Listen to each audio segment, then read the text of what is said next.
Shalom dan selamat hari Minggu, selamat berjumpa kembali.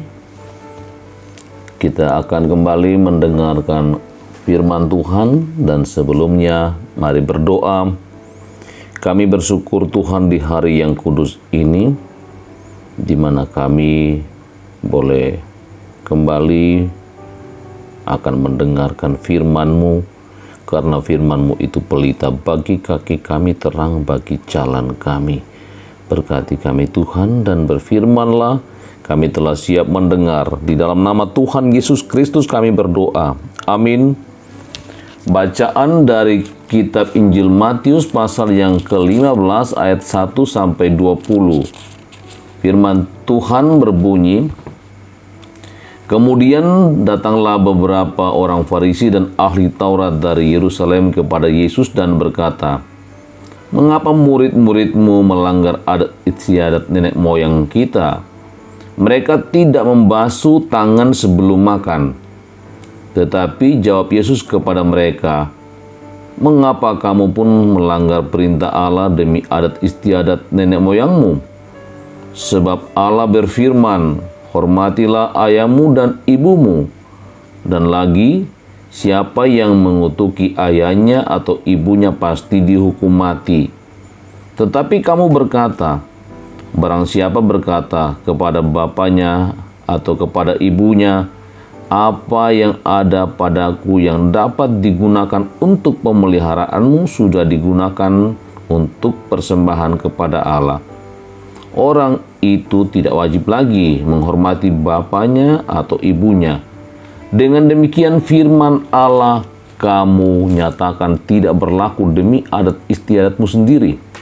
Hai orang-orang munafik, benarlah nubuat Yesaya tentang kamu. Bangsa ini memuliakan aku dengan bibirnya, padahal hatinya jauh daripadaku. Percuma mereka beribadah kepadaku, sedangkan ajaran yang mereka ajarkan ialah perintah manusia.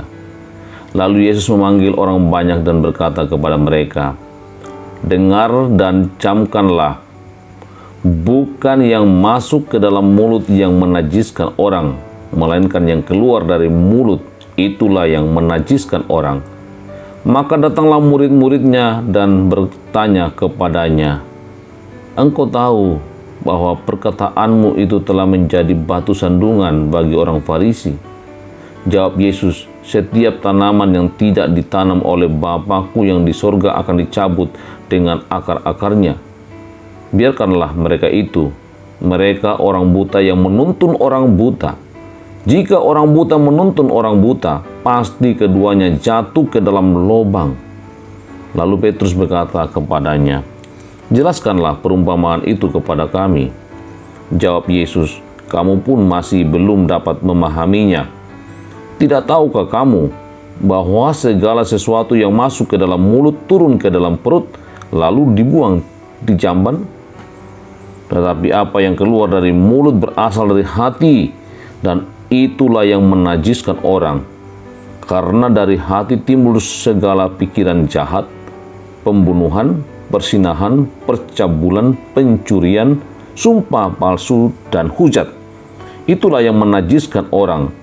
Tetapi makan dengan tangan yang tidak dibasuh tidak menajiskan orang. Amin. Demikian bacaan firman Tuhan. Tema renungan hari ini, munafik. Dalam bahasa Toraja, belo puduk. Saudara-saudara yang dikasihi Tuhan, seringkali ada orang yang berkata, kita harus pergi ke gereja agar jangan orang menilai kita malas. Atau ungkapan, kita harus memasukkan persembahan supaya orang mendengar nama kita disebutkan. Atau ungkapan, kita harus menolong orang agar orang jangan mengira kita tidak peduli. Dan masih banyak ungkapan-ungkapan yang memberi kesan hanya untuk menutupi kelemahan. Ungkapan-ungkapan tersebut menunjukkan kemunafikan hidup dari orang percaya yang hanya mementingkan penilaian orang lain dan bukan dilandasi dengan ketaatan kepada Tuhan. Hal tersebut dilakukan pula oleh orang Farisi dan ahli Taurat. Mereka adalah orang-orang belajar tentang firman Allah. dan bertugas untuk mengajarkan kebenaran. Tetapi mereka justru berpegang teguh pada adat istiadat dan kebiasaan nenek moyang yang kelihatan, tetapi tidak didasari oleh ketaatan kepada Tuhan. Mereka melakukan hukum Taurat dan adat istiadat mereka dengan tujuan agar mereka dinilai orang lain dan dipuji karena memegang teguh ajaran nenek moyang. Mereka memprotes murid Tuhan Yesus yang makan sebelum mencuci tangan. Tuhan kemudian menjelaskan kepada mereka bahwa adat istiadat dan kebiasaan itu baik, tetapi jangan sampai mengalahkan ketaatan kepada Allah. Tuhan mengatakan bukan yang masuk ke mulut yang menajiskan, melainkan apa yang keluar dari mulut. Maksudnya yang muncul dari hati, yaitu pikiran jahat, pembunuhan, persinahan, percabulan, pencurian, sumpah palsu, dan hujat. Itulah yang membuat orang najis atau berdosa. Saudara-saudara yang dikasihi Tuhan, dalam kehidupan kita, lakukanlah kebiasaan dan aturan-aturan hidup berdasarkan firman Tuhan dengan cara menunjukkan ketaatan dan kasih kepada Allah, bukan agar dipuji orang, seperti yang dilakukan oleh orang Farisi dan ahli Taurat. Jangan hidup munafik di hadapan Tuhan. Lakukanlah kehendaknya dan taatlah akan perintah-perintahnya di mana saja, kapan saja. Tuhan Yesus memberkati. Amin. Mari berdoa. Syukur kami panjatkan kepadamu Tuhan di hari yang kudus ini, di mana Engkau memberi ruang bagi kami untuk beribadah di rumah-Mu yang kudus, dan hari ini akan dilaksanakan perjamuan kudus pada jam ibadah pertama, kedua, ketiga, dan 4. Tuhan berkati agar seluruh jemaat mempersiapkan diri sehingga boleh mengikuti sakramen perjamuan kudus, baik yang bisa ke gereja maupun yang akan dilayani di rumah. Tuhan sembuhkan saudara kami Rahel yang harus mendapat perawatan sejak kemarin sore. Juga Bapak Yan Taruk Arlo yang berobat jalan setelah diizinkan dari rumah sakit untuk berobat jalan. Tuhan, kami mohon kekuatan dan pemulihan baginya.